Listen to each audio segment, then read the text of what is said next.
to the fourth week in our fourth installment of Breaking Family Traditions. This is going to be a great time. God's going to do some work in us today. But before we do that, I just want to remind you,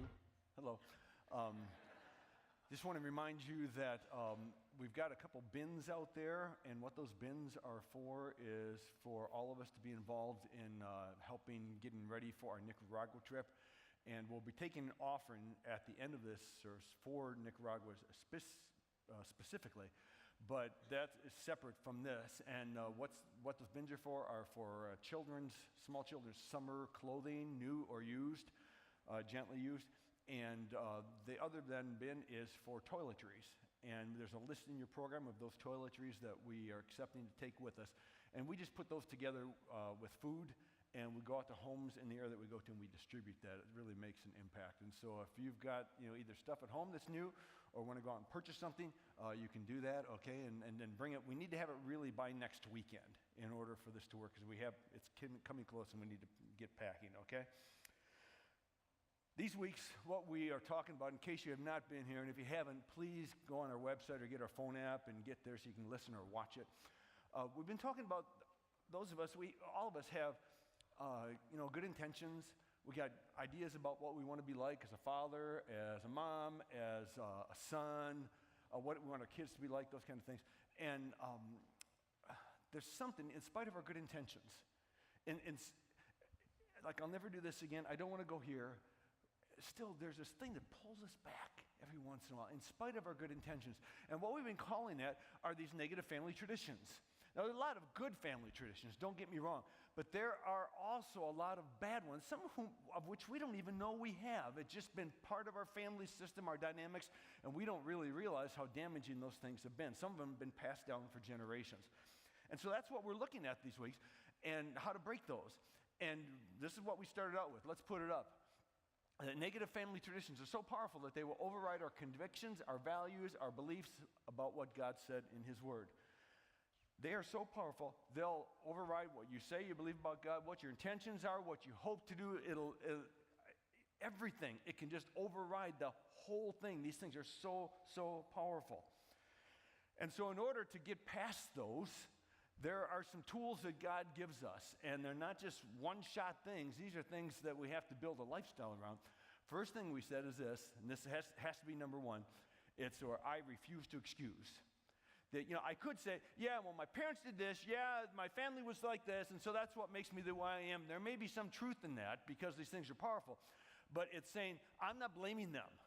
I'm not going to blame them. It's me, it's my words, it's my attitudes, it's my actions, my behaviors, it's me. And we take responsibility for that. There will be no change as long as we're blaming someone else for what way our life is expressing itself.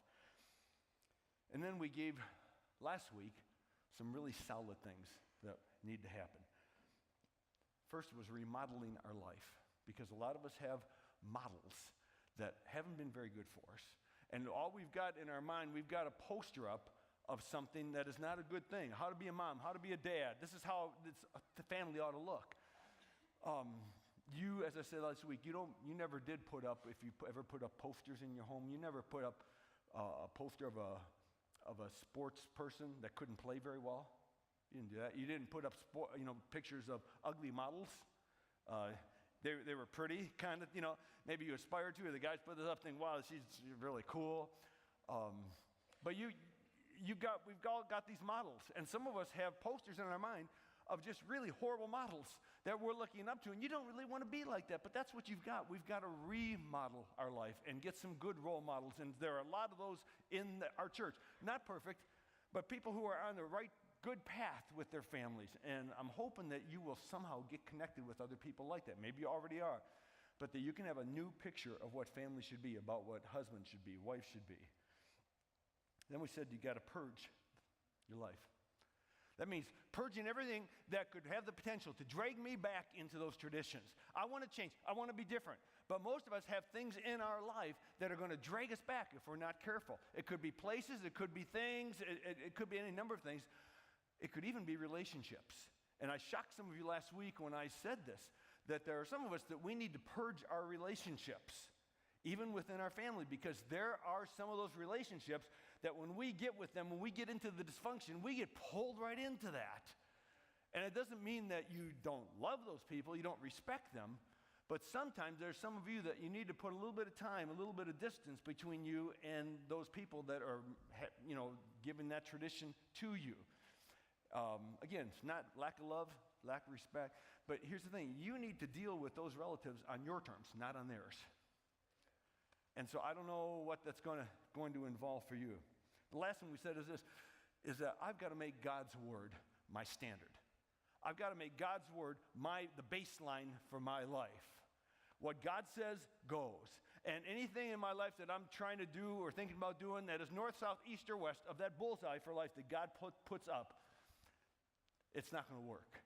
And so I've got to have the guts to say, no, it's not going to be my emotions. It's not going to be the traditions from the past. It's not going to be any of this stuff.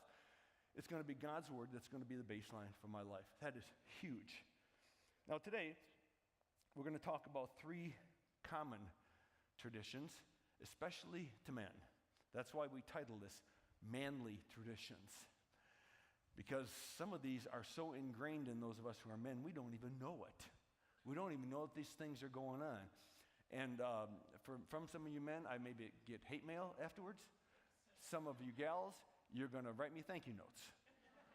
Because somebody finally had the guts to say something, okay? These are not manly traditions. But guys, we live in this culture that rewards us for abandoning our responsibilities and our roles, in family life especially. There's just things that pull you away. In life, in our culture, we're not rewarded for our relationships. We're rewarded for our performance and how well we do, how things look. And everywhere in our culture, it's something that's pulling you away from the commitments that you made as a husband, as a father, as a son. From what you want to be. Our whole culture is pulling away from that. And then add to that the home that you grew up in. And it may be that you had fathers that took off. It may be you had a father that you wish had taken off, because life would have been a lot simpler in your family. Maybe you had a dad that drank too much, who talked too little, who didn't connect with you, who didn't treat your mom and your sisters with respect, and so you never got a healthy idea of what it was to be like, what a woman is supposed to be treated like by a man. And so you got the culture, and you got perhaps family. It's like a tentacle. Every time you try to move in the right direction, it's like this stuff is a tentacle, wraps around you and just kind of sucks you back. Now, ladies, you can listen in, okay? Because this isn't just specific to men. The ladies deal with these too, but these are so ingrained in males.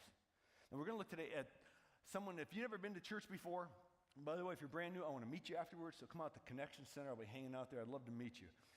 But this is about a guy named David. And we all know, we've heard that name before, King David. Now, he was a great king. But he was a terrible father, terrible family leader. He was a failure in his home. And the failure in his home was due to these 3 traditions that we're going to talk about today. Sometimes these are unrelated. Sometimes, like in David's case, they're intimately related. And so some of you guys, you may, I don't have this one, but these other 2 are going on. It doesn't really matter. But I'll tell you what, this is true. They wreak havoc in your home. They wreak havoc in our families. And so here's what I want you to remember, guys. I have been praying that you would go out of here saying this. Let's put it up. That what's common to men does not have to be common to me. These are common traditions that men face, things that sometimes we bring from generation to generation. And we say it's common. I can't help it. Yes, you can. It may be common to men, but it's not going to be common to me. It may be common to men, but I'm not going to be a common man. I'm going to be different with God's help. See, you don't have to go there. And so here's the first tradition we're going to see in King David's life. The rules don't apply to me. The rules that are out there, the authority structure, that doesn't apply to me. Maybe to someone else the rules apply, but not to me. Look and see how this applies to David, okay? 2 Samuel chapter 11. In the spring, at the time when kings went off to war, that was because in the wintertime they couldn't fight very well, so it was kind of what they did. Springtime, the armies got together, their leaders, and they went off to fight other countries. So at the time when most kings went out to war, David sent Joab out with the king's army and the whole Israelite army. They destroyed the Ammonites and they besieged Rabbah. But David remained in Jerusalem. It's huge. One evening, David got up from his bed. He got up from where he wasn't supposed to be. He was supposed to be out with the army. But he got up from where his bed, and he walked around the roof of the palace. And from the roof, he saw a woman bathing. Now some of you are going, oh yeah, I remember. This is Bathsheba. And you're going to talk about sex, and you're going to talk about the temptation. No, I'm not going to go there at all. Have in the past, and it's a good topic, but that's not what we're talking about today. He saw the woman bathing, and the woman was very beautiful. And so David sent someone to find out about her. I read that, and I kind of laugh. Oh yeah, I know that temptation. Here's this place on this website. I'm just going to click here to find out about it. Hello? You know what's going on. So he sent someone to find out about her. And the man said, isn't this Bathsheba, the daughter of Eliam and the wife of Uriah the Hittite? And so this man reports back to him and says, look, this is a gal, someone's daughter, this is someone's wife. What does David do? David then sent messengers to get her. She came to him and he slept with her. She had purified herself from her uncleanness. What that means, that sounds to some of us, what in the world is that about? It's just this, that after a woman's monthly period, they would go through this kind of ritual cleansing, okay? So they would be clean to worship in the temple, whatever. And so they would go through this. And what that meant on a practical basis is her husband was already gone. He was where he's supposed to be. He was one of their best fighters. He was fighting with the army.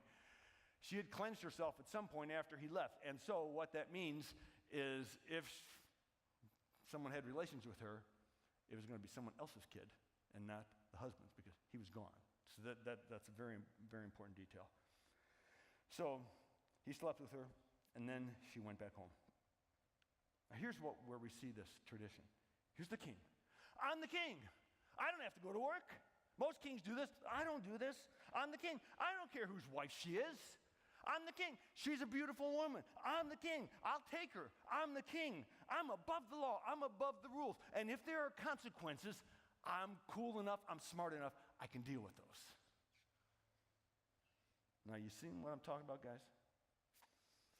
There's a little voice in us sometimes, guys, that whispers, the rules are for the other guy. The rules are for the other guy. I won't get caught. And if I do, I'm cool enough, I'm smart enough to be able to deal with it.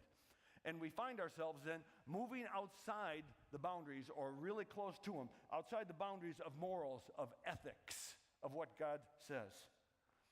Now, I would have you all you guys, and say, hey, if you struggle with this, raise your hands. I'm not going to do that. You know why? Because some of you would raise your hands. The rest of you would be lying.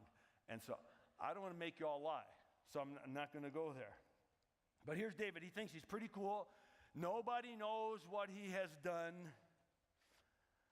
But he's going to learn something. He's going to learn this, that when you sow seeds of rebellion, of issues with authority, those seeds, when you sow them in ethical areas and moral areas, those seeds will come up. They may not show up in your own life. Many times, the seed doesn't sprout where you planted it. It sprouts in your family. When we think we're above the rules, we're planting some seeds. They're going to sprout up, I guarantee you, in our family and in the next generation. Because what will happen is you will start to see some dysfunction happening in your family. You will start to see that in your kids. You will start to see an attitude of them, like towards authority. Like the rules don't apply to them. You can tell me, Dad, you can tell me, Mom, but the rules don't apply to me. And they pick that up from us guys so many times. I'm above those rules. And no matter, guys, hear me, no matter whether or not we get caught, your family is smart. And people around us pick up on our character. And I'm here to tell you, when we do that, we reproduce that character for another generation and perhaps multiple generations. When we cop this thing that says, I'm above the rules. So I want to ask you guys, break that tradition. I'm hoping later you'll go out here and say, I'm breaking that tradition. Not because I might get caught, But for the sake of my kids, for the sake of my spouse, for the sake of my legacy, for the sake of my grandkids, I'm breaking that tradition. Here's the second one, and it's related in David's case. Conceal mistakes at all cost. Conceal mistakes at all cost. I, as a man, I can't let on that I've done something bad. I can't let on that I screwed up, that I don't have all the answers, that I have sinned. I can't let on. I've got to conceal, conceal, conceal. And we see this happen with David, chapter 11, verse 5. The woman conceived and sent word to David, saying, I am pregnant. I would have loved to have been a fly on the wall to observe that conversation, to watch David's reaction when she told him that. So David sent this word to Joab. Joab was the commander of his army. He said, send me Uriah the Hittite. This is her husband. And so Joab sent him to David. When Uriah, verse 7, came to him, David asked him how Joab was, how the soldiers were, how the war was going. He's making all this small talk, And then he says to Uriah, go down to your house and wash your feet. And some of us are like, what? The guy just came in and his feet stink, and so David's really concerned about this. Go and wash your feet because they smell. This was a euphemism back then to go home and enjoy intimacy with your wife. That's what Uriah understood. Go home and have intimacy with your wife. Now you can see what David's up to here. So Uriah left the palace, and a gift from the king was sent after him. How generous. But Uriah slept at the entrance to the palace with all of David's servants and did not go down to his house. He thought, I've covered this, Uriah's going to go home and, they'll probably have sexual relations and the baby's going to be born and everybody's going to think that it's Uriah's kid, and so I'm going to be okay. So David's thinking, I'm smart. I'm beyond the roof. I'm concealing it. But Uriah had too much character, because when he was outside the gates of the palace there, he stayed there because he said, how can I go and be with my wife when all of my fellow soldiers, all of the people that look up to me, they're out there fighting this battle. How can I do that? I can't in good conscience do that kind of thing. And so he stayed out there, didn't go home. So David finds that out, and it's like, it didn't work the first time. So he does it 3 more times. Didn't work. Uriah had too much character. He just stayed there. So the next time, David gets him drunk. Think this is going to work, Here, have some more wine. Have some more wine. Oh, yeah, have another glass of wine. Until he was drunk, he thought, okay, now I got him. Now go home and wash your feet. Would you, dude? Just go home. He doesn't do it. He camps outside again. And so after trying several times and getting him drunk, David sends a note with him, says, go back to the army, give this to Uriah, a sealed note, and in the note it said, put this guy in the fiercest part of the battle so that he's killed. The guy is carrying his own death warrant, and he doesn't even realize it. And that's exactly what happened. He was put in the fiercest part of the battle. He's killed. And Joab sends a message in to David. Okay, it's done. And David is thinking, it's covered. It's covered. I've been able to conceal this. But guys, why do we do this? Some of our ladies are asking, why do you do this? Part is to avoid the consequences. And gals, don't get too high and mighty because you do this too. Want to avoid the consequences. Because we believe if I can conceal what I've done, there will be no consequences. It will just erase all possibility of there being any consequences of this. If what I have done is not revealed, nothing will happen. And guys, I'm here to tell you that is just a lie. It's just a lie, as we're going to see in a minute. But here's the other reason that guys do this: to maintain the respect of others. To maintain the respect of others. To prop up our leadership.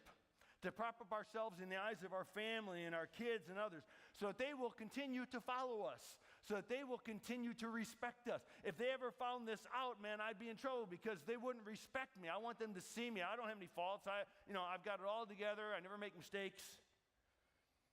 And we're concealing it. And whenever you have a secret and you're concealing information from somebody, you're withholding it.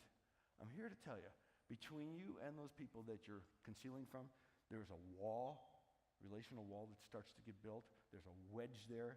There's a barrier between us and the person that we're concealing from. I guarantee you. Now, guys, people know. Your wife knows, your parent knows, your friend knows, your children know. They know that there's something there. They may not know what it is, but they know that something is there because they have sensed the wall that has gone up. They don't know what's going on, but they know that this wall is going up between y'all. And they'll ask, well, what's wrong? Well, nothing. Well, Daddy, are you sick? No, I'm fine. And we cop that kind of stuff. And let me tell you guys, when you do this, you make a terrible trade. You make just a horrible trade because you're trading the potential for intimacy with the people most important to you. You're trading that potential for intimacy for respectability. I want to be respected. I want to be looked up to. And to have that, I've got to conceal. That's what you're thinking. But you lose that closeness with those that you love, or you say you love. We build this wall. And we start to go through the motions then as a husband, as a father. We start to go through the motions in the family, and we even start to go through the motions in our Christian life. Looks like we've got it all together, but people know there's something that's just not right here. And we're going to see this with David. But just a minute. Ladies, some of you might have trouble understanding this. You're thinking, why do guys do this? Why is this such a hard tradition for them to break? Well, you might not know this, but I'm going to tell you something that maybe you suspect. Most guys are pretty dang insecure. They're insecure in their homes and their leadership as a father. They're insecure so many times in their job. And we think things like this. I don't want others to see how dumb I am. I don't want my kids to see that I don't know everything. I don't want them to see I don't have answers. I don't want people to know that I make mistakes. So I'm going to cover up. I'm going to conceal. Part of it's pride. Part of it is fear. Because they won't follow me anymore. They won't respect me. So why tell them? If I conceal, there won't be any consequences. That's what we think. Now, let me tell you about an issue that happened with Sue and me, okay? If you've been around our church for about 5 years, you would have heard me tell this, so don't think, oh, he's getting old and he's just losing his mind, telling stories over and over again. You know, I'm not doing that. This is on purpose.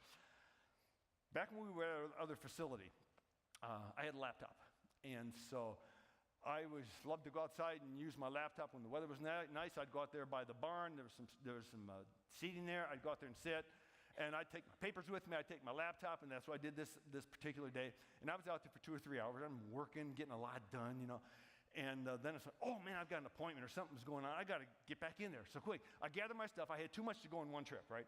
So I gather my stuff. I go into the church intending to come back out and get my laptop computer. But I got distracted. And so the next day, I'm like, where's my laptop? No, it can't be. And I walked out the walkway there and to where that seat was, and there's my laptop computer all by itself. No one had even stolen it. The top was open, and we had some major thunderstorms that night. I picked my laptop up, turned it sideways, and the water poured out of it. Such a dumb thing. I knew what people would say if they knew. I knew what my wife would say, you know, or at least what I thought she would say.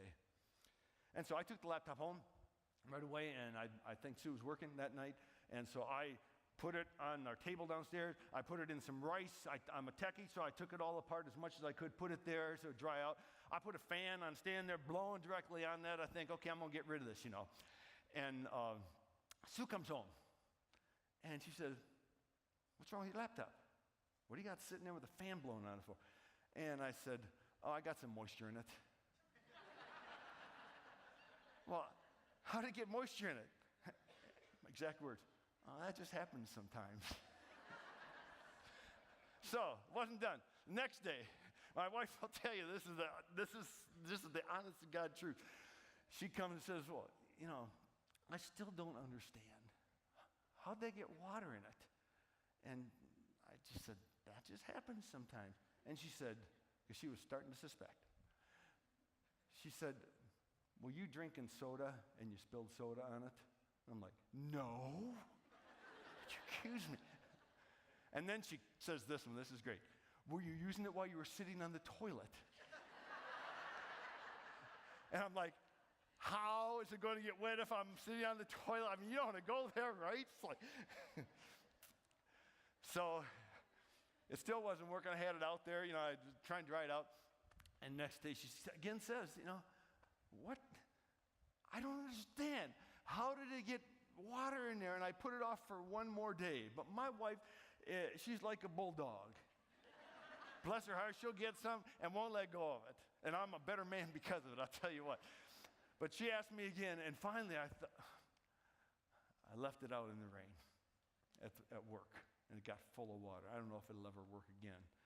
And I don't remember if she gave me the eye roll. I don't really remember what she said at this point. But I just felt like a complete idiot, a complete fool.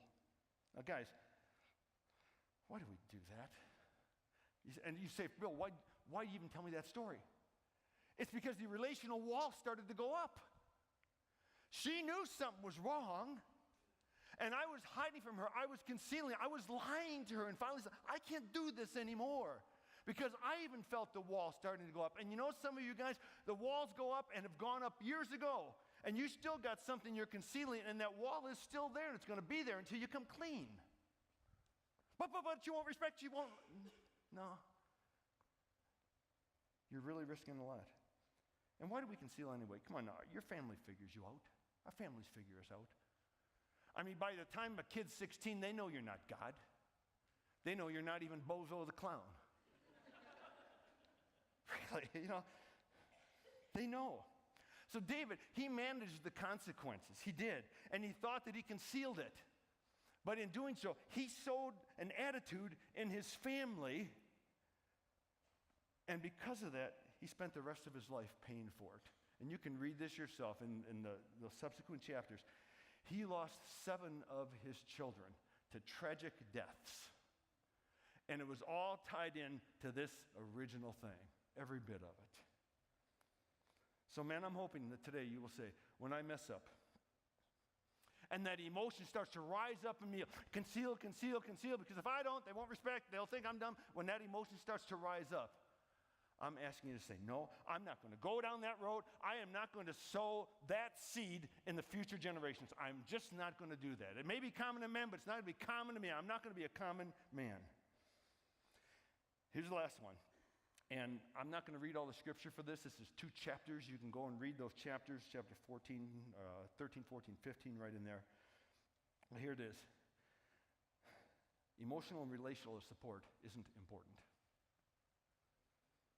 Emotional and relational support from me as a man isn't important. And what we think is this, guys, if we're honest.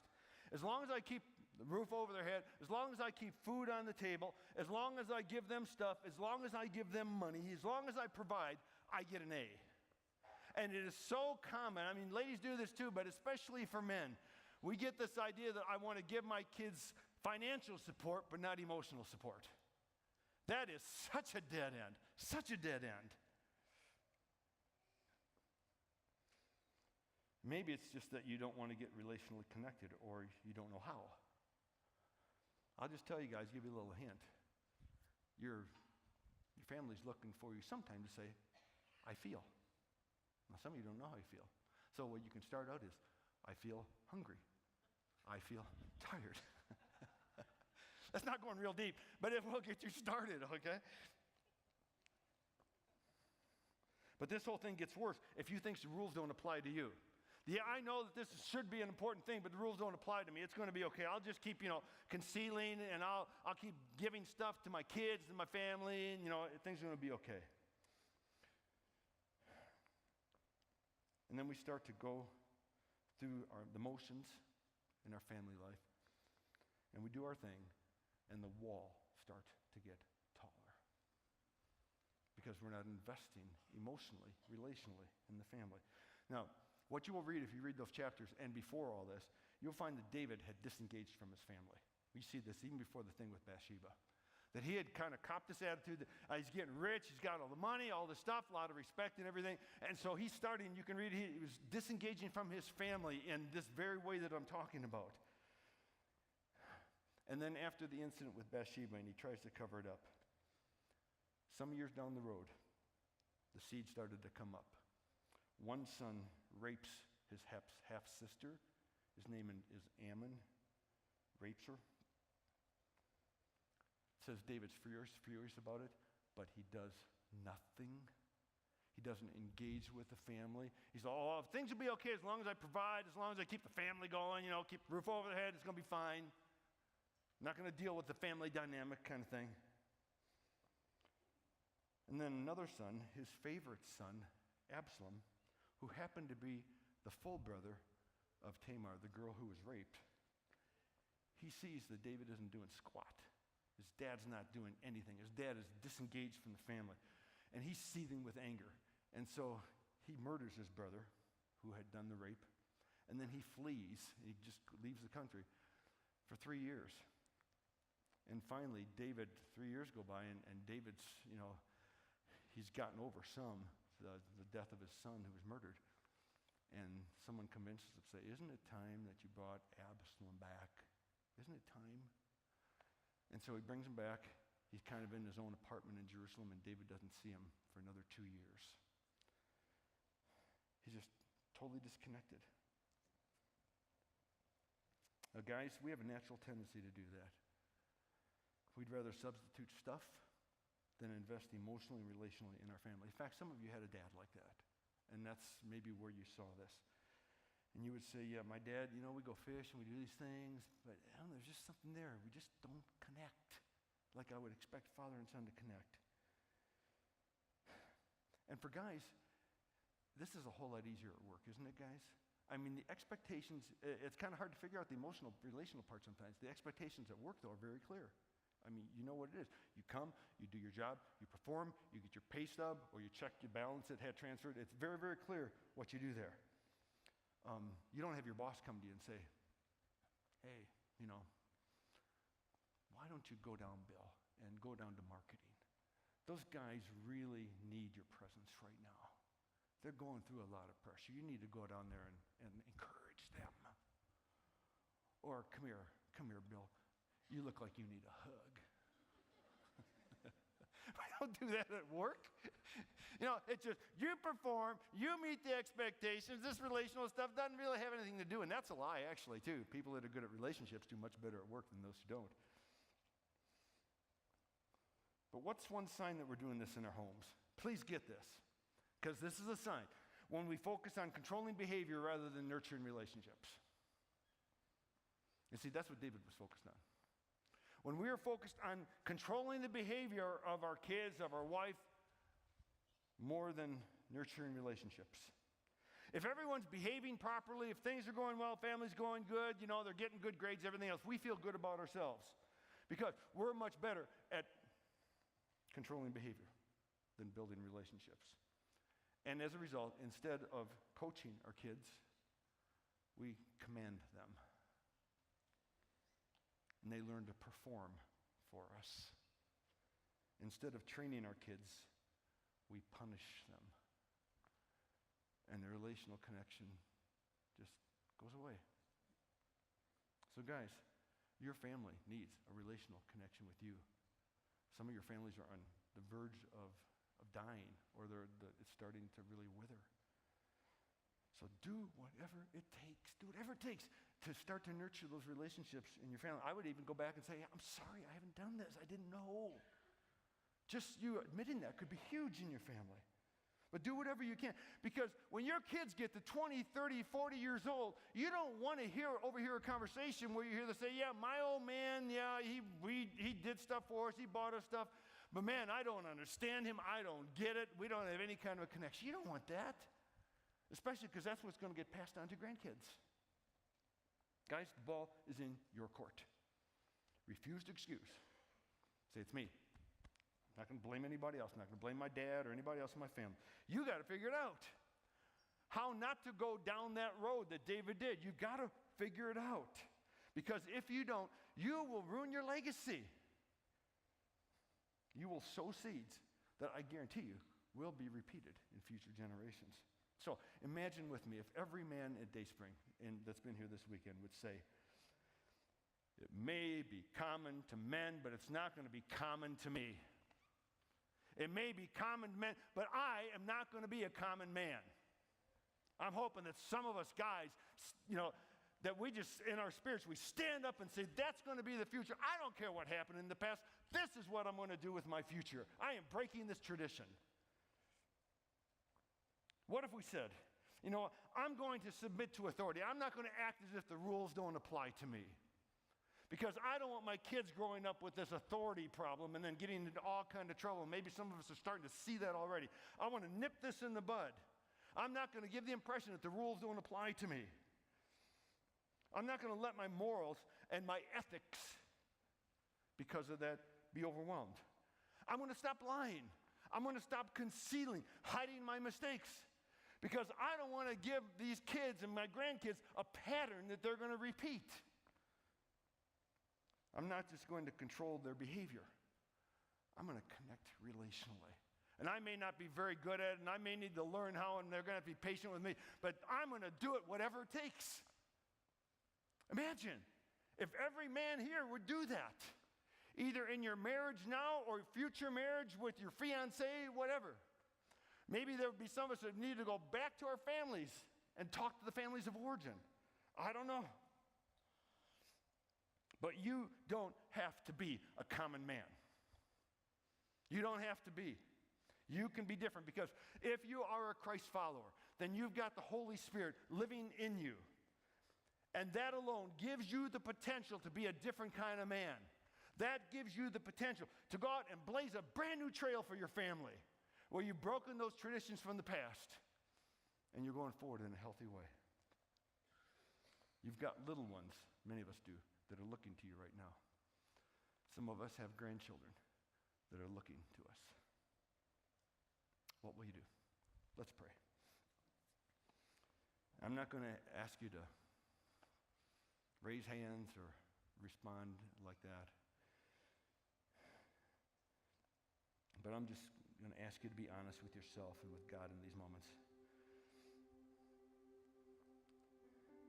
I'm hoping that you'll say, I've lived outside the rules. I've had problems submitting to authority. That you'll admit that. And that you'll start to change that. I'm hoping that some will say, I've been carrying secrets. I've been concealing. I'm done with that.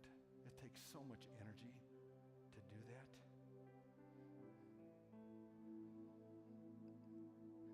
I'm done going through the motions with my family.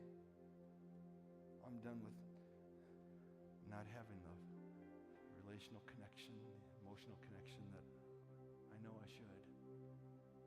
It's going to be hard for me, but I'm going to do that. Today, I am breaking that tradition. Father in heaven, I pray for all the guys here. And this is hard. This is so hard.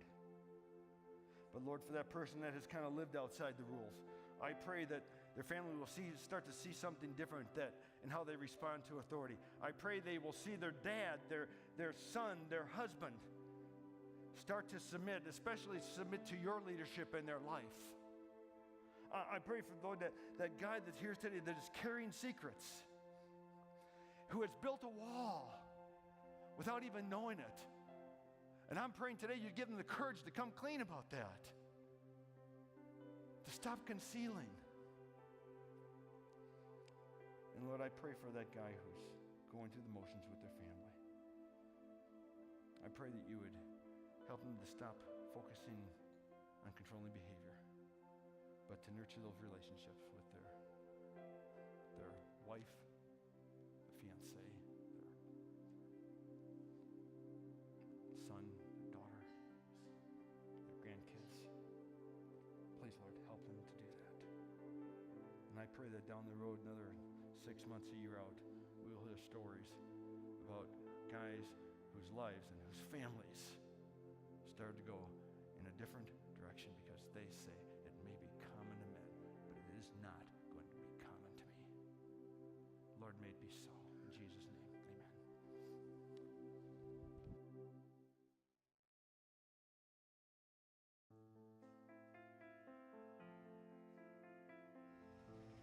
And what I've noticed about poverty is no matter how rich or poor you are, you can still connect to God. God isn't for the rich, He isn't for the poor, He isn't for the needy or the people who don't have any needs at all. He's for everybody. And the connection we can feel with them, and connecting with God, and connecting with them with God is just incredible. It's universal. And that's a big faith boost, because it just can't be something that a few people invented. It's just so vast. God is so powerful, and the things you see happening in these people's lives is just incredible. There's no better way to put it. It makes people uncomfortable to be here. And being uncomfortable really isn't a bad thing. Because when you're uncomfortable in a situation, you change it. So if you're uncomfortable being in those houses during food distribution, then do something about it. I don't want to make a commercial or anything, but to all those that helped me get here and helped other people get here, this is doing good.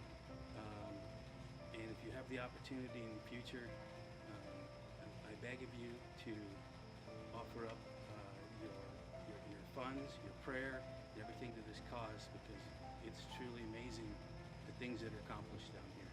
So I'll close with that.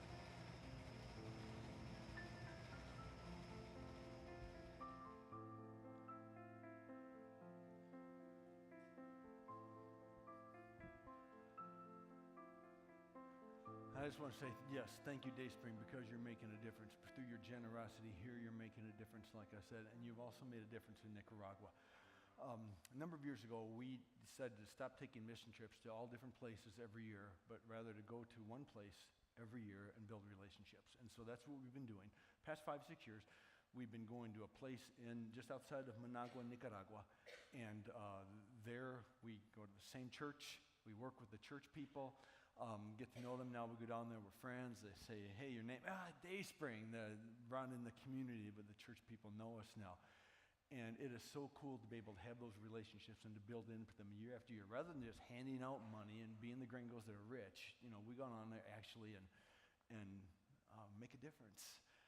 And so we want to continue that this year, and it's especially important this year, I think, because you may have read in the newspapers or online somewhere that Nicaragua has experienced a bunch of powerful, powerful earthquakes.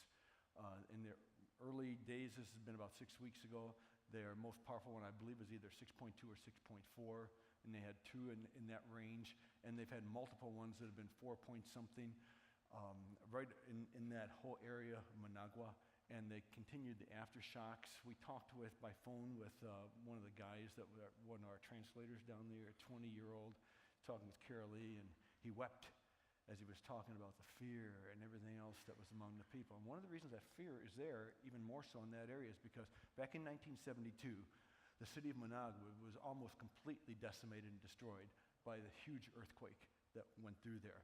And so to escape the destruction, people moved out of Managua, and Tipitapa is one of those places.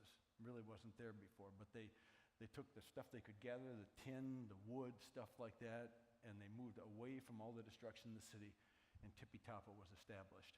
And so now you've got the earth quaking again, and you've got some of these people who are just little kids and they remember, or maybe some of the older adults now, and they remember back in 72 when that was there. And can you imagine the fear that would come back to feel that happening all over again? It's just crazy. And so we've got this opportunity to be able to go down to these, many of whom are Christians, and say, do not fear, and build into them encouragement that God is with them and that we're with them and we're behind them. I don't think we can do any more important thing at this time of year. And what we're going to do in practical ways, we're going to be doing programs for teens, for kids, for ladies that are on that theme. What do you do with your fear? How can you trust God in the midst of this? And it's all going to be targeted toward those age groups We're going to do some light repair at the church, some light repair in homes where needed from earthquake damage, and we're also going to be distributing food. And that's what part of the toiletry stuff is for, but we buy food down there, we put it into bags, and we go around to the places that Pastor has already made connections with the church, because it's about the church. And we go there and help families with several bags of food depending on the size of their family. So it's huge. And these projects are going to cost us, we're not sure the total, but it's going to be around $7,000. And we've all raised our own support, but for this, we come to you and we ask you to be generous. And this is above and beyond any offering that you may give. Don't take one and put it in the other, because that doesn't help us. But the green envelopes in your program, that's what that's for. Anything goes in there, that's for Nicaragua.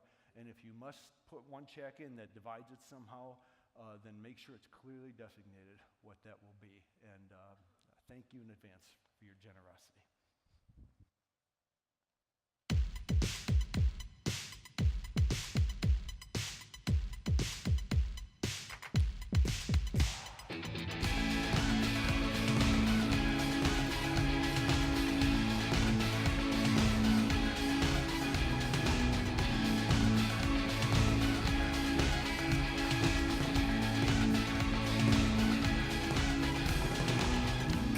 Let's turn it up, we're gonna sing it out for all the world to hear. Oh, oh, oh, oh. There's life for everyone, a new day has begun, something to shout about. Let it be known that our God saves, our God reigns. We lift you up, up, let it be known that love has come, love has won. We lift you up, up, up, oh.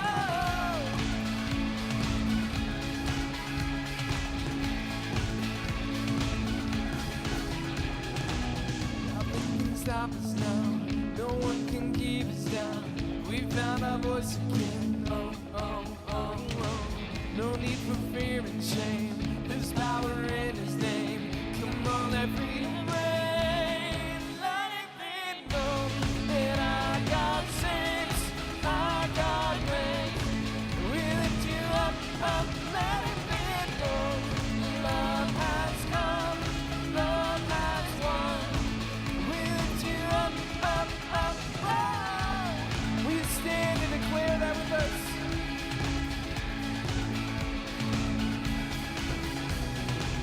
We lift your name up, higher and higher. We lift your name up.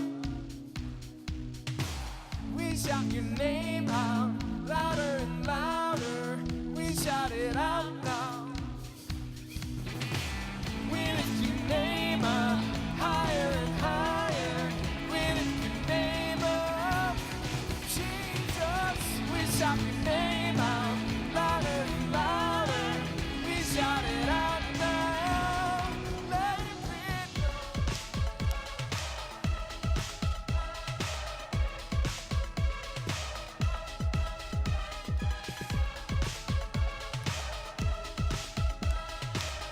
One more time.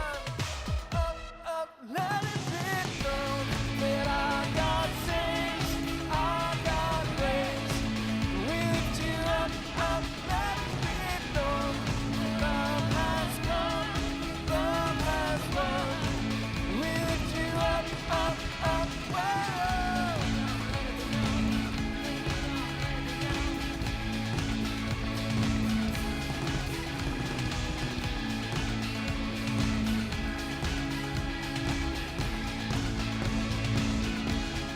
Let it be known.